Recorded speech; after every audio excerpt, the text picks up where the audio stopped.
Havendo o número legal e sob a proteção de Deus, iniciamos os trabalhos. Está aberta a sessão. A presidência convida o senhor deputado Luiz Paulo para fazer a leitura da ata da sessão anterior. Lida e aprovada a ata, passa-se o expediente inicial. Mas eu não li ainda. É que eu tenho que ler a ata. Pode ler. Depois que eu lê-la, aí a senhora Aí eu passo o aprova. expediente inicial. Não, a senhora deputado. aprova e passa o expediente inicial. Senhora presidente, a ata reflete com exatidão o ocorrido na 28ª sessão ordinária, que, iniciada às 14 horas, foi encerrada às 17h26.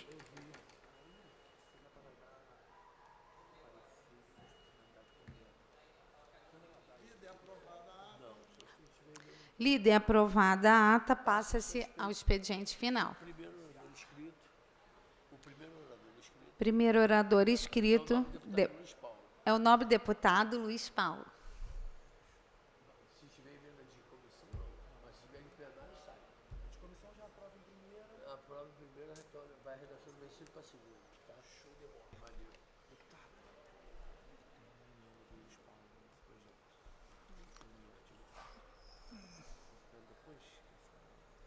Senhora presidente, deputada Lilian Beringer, é alvissareiro que Vossa Excelência esteja presidindo o expediente inicial desta quarta-feira, que é o último expediente inicial antes da Páscoa. E Vossa Excelência carrega o sobrenome Beringer, que para os mais antigos, seguramente, hão de lembrar que foi uma famosa marca de chocolate. E exatamente a Páscoa se celebra com muito chocolate.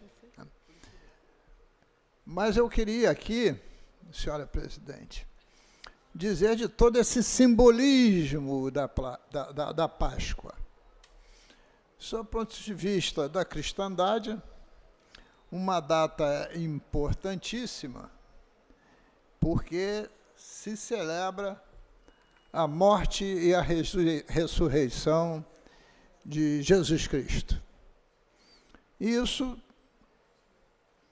nos mostra a importância da família, do perdão, da amizade, da crença numa vida melhor futura, na crença da espiritualidade, na crença que nós temos um grande protetor, na crença dos princípios da Santíssima Trindade. Então, um simbolismo para a cristandade imensa. Né? E também é a partir da ressurreição que se cria um simbolismo outro, fortíssimo, né? Que é a vinda do Filho de Deus para salvar a todos nós, a humanidade. Né? Ele verte seu sofrimento, seu sangue, para que nós possamos ser redimidos através do perdão. Então, esse é o simbolismo religioso, que deveria ser o único. Mas tem outros simbolismos. Páscoa quer dizer passagem. Né? Passagem de quê? De uma vida somente material para uma vida também espiritual. E tudo que se tem na face da terra acaba se comercializando. Então, a Páscoa, as crianças não vão se lembrar, se não a família lembrar, de Jesus Cristo e sua paixão. vão se lembrar do coelhinho da Páscoa, né? Quem de nós nunca deu ou não vai dar para seus netos ou para seus filhos uma lembrança de Páscoa? Ou até mesmo disfarçar as pegadas do coelhinho que entrou na nossa casa e deixou os ovinhos de Páscoa. Então, é um simbolismo do presente, né? Do sábado de Páscoa para o domingo de Páscoa. Mas o povo, de uma maneira geral, também trouxe uma prática de você execrar a figura de Judas Iscariote. Porque foi Judas Iscariote quem apontou para os soldados romanos quem era Jesus, o Filho de Deus. E foi visto pela história como um traidor. Então, quando você vê alguma pessoa que trai, etc., o dito popular fala assim, trata-se de um Judas, né? E o cunho popular criou a malhação do Judas, né? Que é exatamente no sábado. E se a gente olhar a história recente, no sábado, tem muita gente ou muita situação que poderia ser malhada. A inflação, por exemplo, é uma praga na vida do povo fluminense e do povo brasileiro. A falta de segurança pública é realmente outro problema que, se pudesse ser malhado em praça pública, o seria. E dentro dessa linha, eu verifico que nós estamos vivendo um problema mais grave ainda. O orçamento de 2025 aponta um rombo de 14,6 bilhões de reais. E nós somos dependentes totais que o Estado faça adesão ao programa de pleno pagamento das dívidas do Estado com a União, o popular Propague. Porque, se não o fizermos, iremos à garra, isto é, quebraremos. Mas, de outro lado, o Congresso Nacional precisa votar os vetos que o Executivo Federal fez em relação às duas emendas importantíssimas para o Estado, para que ele possa, em ativos, abater 20% da sua dívida e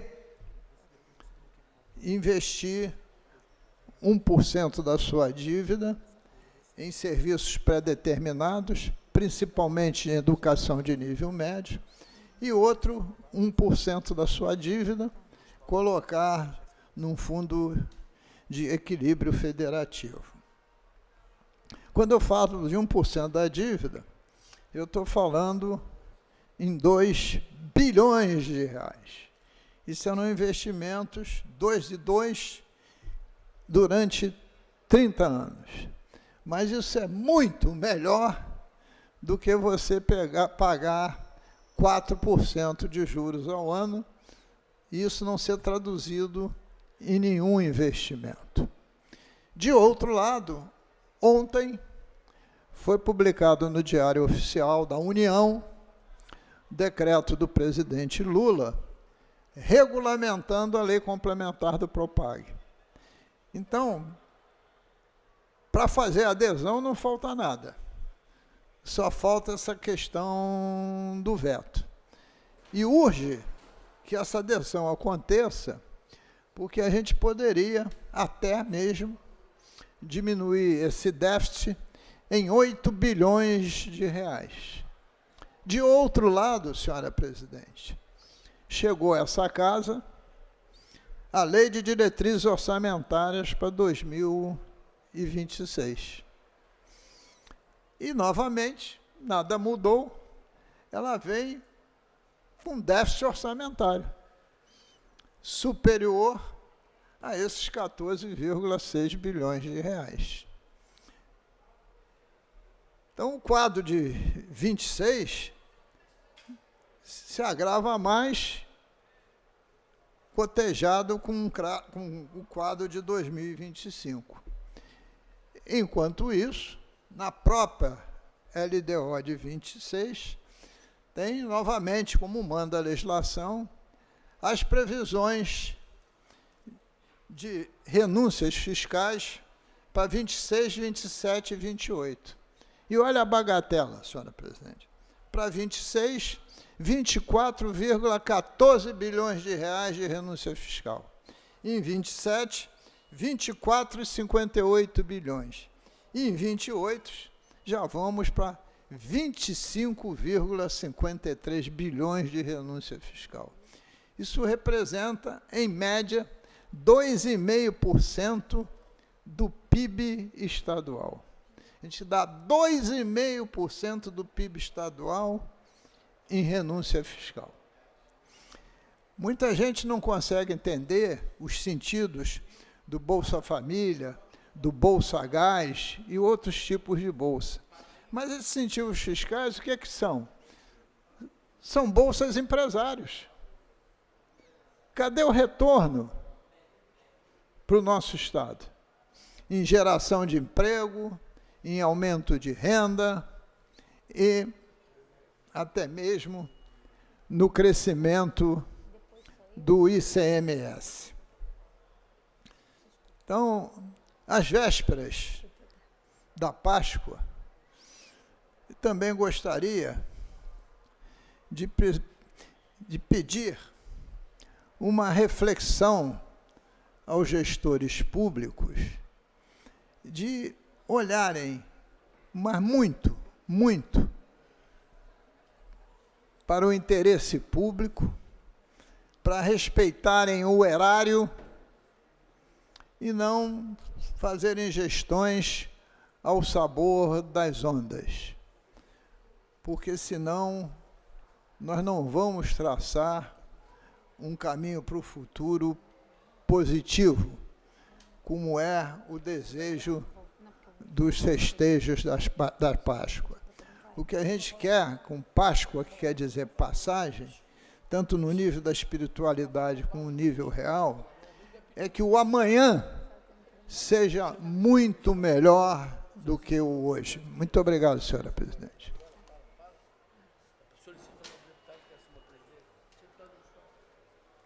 Obrigado, deputado Luiz Paulo. Eu solicito o nobre deputado assumir a presidência.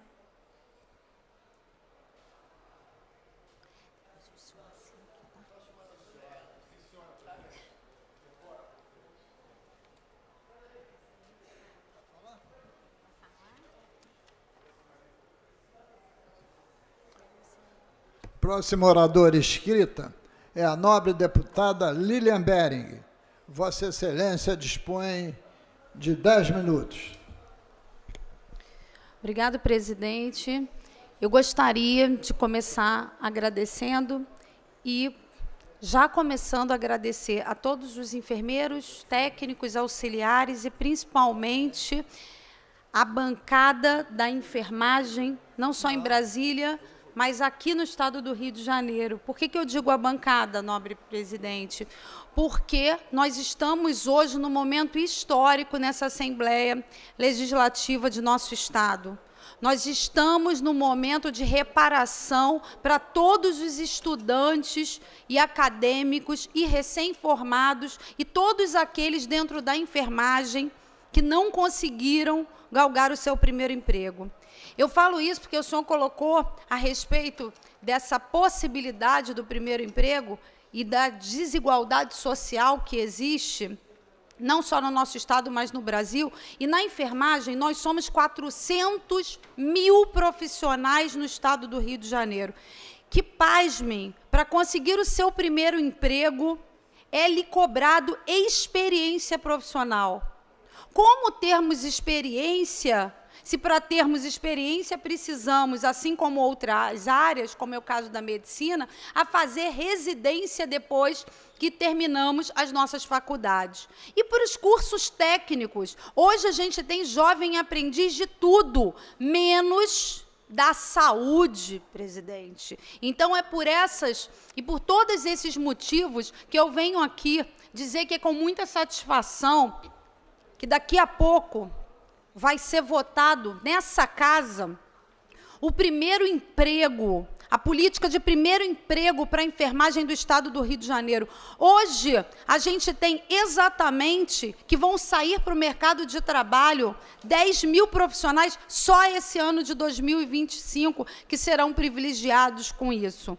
E também todos os outros, afinal de contas, o recém-formado que não consegue o emprego, fica no subemprego até conseguir. Às vezes, pasme, presidente, esse recém-formado, ele peregrina com eu costumo dizer, com a famosa experiência, se submetendo a subempregos e até mesmo a trabalho escravo, porque não tem remuneração.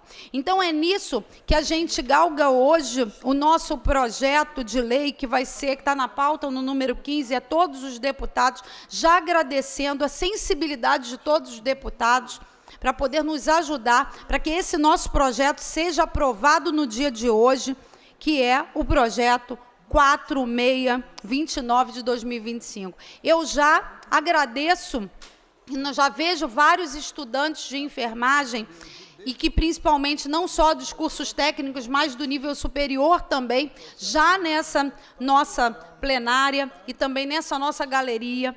E vamos em frente, porque se enfermagem rima com coragem, rima com cada enfermeiro, técnico e auxiliar que está no seu plantão hoje, rima com cada docente que está ensinando o seu grupo, mas rima principalmente com essa juventude e com essa fortaleza dos recém-formados que galgam por espaços melhores, que dias melhores virão, não só para a saúde do Estado do Rio de Janeiro, com segurança desse grupo, mas também do Brasil. Muito obrigado, presidente.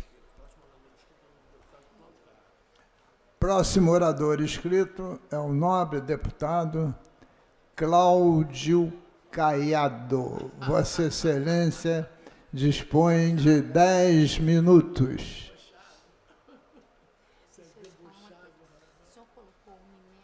Tomei cego aqui. Boa tarde, presidente. Presidente, que honra estar aqui falando com o senhor aí de presidente. Será que isso é alguma premonição do futuro, presidente? Pode ser uma premonição, na medida que no novo mandato, Vossa Excelência possa ser um aspirante a essa cadeira. Que isso, o senhor que é o nosso decano. Presidente, não costumo ler, não, mas tamanha é a relevância desse assunto, eu trouxe aqui para a gente falar que é o problema da nossa concessão do nosso gás aqui no Rio de Janeiro. Retorno a essa tribuna para aprofundar a discussão sobre a renovação das concessões de distribuição de gás natural em nosso Estado, destacando a posição estratégica do Rio de Janeiro na produção nacional de gás e os impactos econômicos associados. Atualmente, o Rio de Janeiro é responsável por 74% da produção de gás natural no Brasil. Gente, 74%.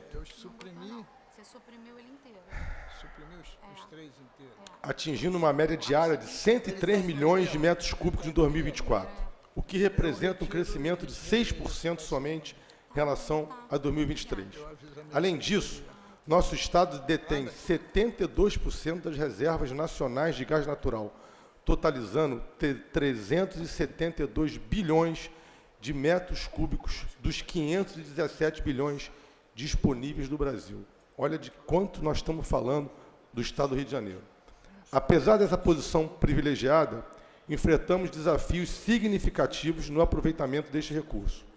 Em 2024, a taxa de utilização do gás natural do Rio de Janeiro foi de apenas 23%, enquanto a média nacional alcançou 33%. Isso indica que a grande parte do gás produzido é rejeitada nos reservatórios ou queimada, em vez de ser aproveitada para o nosso consumo.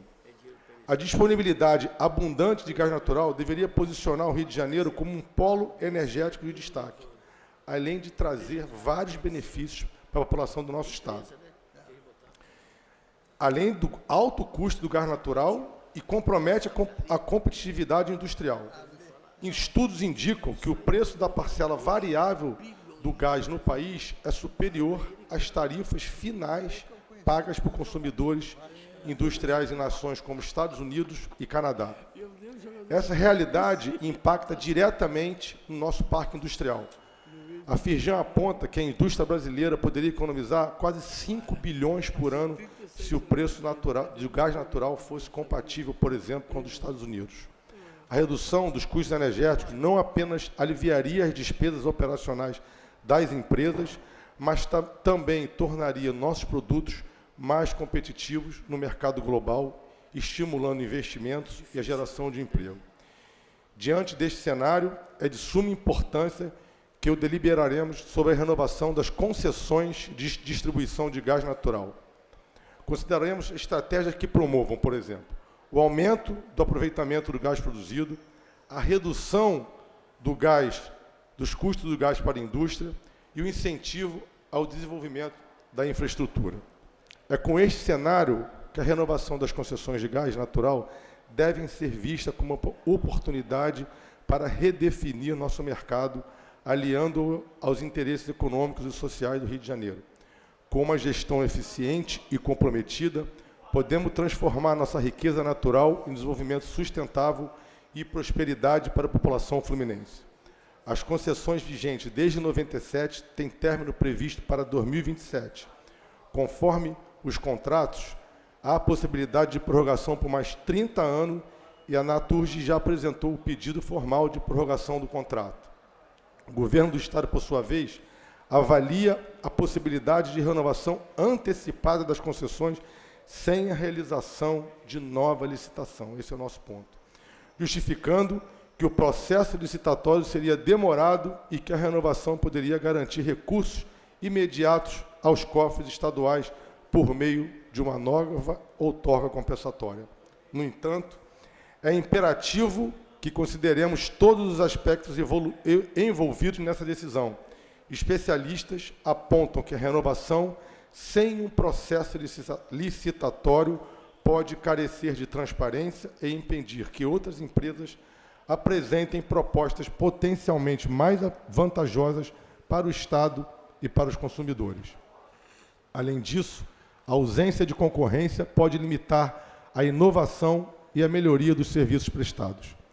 Diante desse cenário, é fundamental que a Alerj participe ativamente desse debate, garantindo que qualquer decisão seja pautada na transparência, competitividade e principalmente pelo interesse público.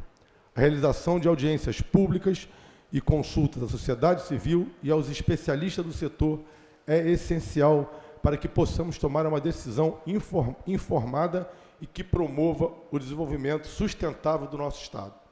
Além disso, devemos considerar as experiências que outros estados tiveram e que estão revisitando suas regras para o mercado livre de gás natural, como São Paulo e Sergipe, por exemplo. Esses estados buscam simplificar as regras e fomentar a competitividade, servindo de exemplo para que possamos aprimorar nosso próprio mercado regulatório. Em conclusão, a decisão sobre a renovação das concessões de gás natural do Rio de Janeiro deve ser conduzida com cautela, transparência e, principalmente, com ampla participação de todos. Nosso objetivo maior deve ser assegurar um serviço de qualidade, com tarifas justas, promovendo o desenvolvimento econômico e social do nosso Estado. Conto com o senhor, presidente Luiz Paulo, para nos ajudar nesse tema tão importante que é a concessão do nosso gás aqui do Rio de Janeiro. Obrigado, presidente.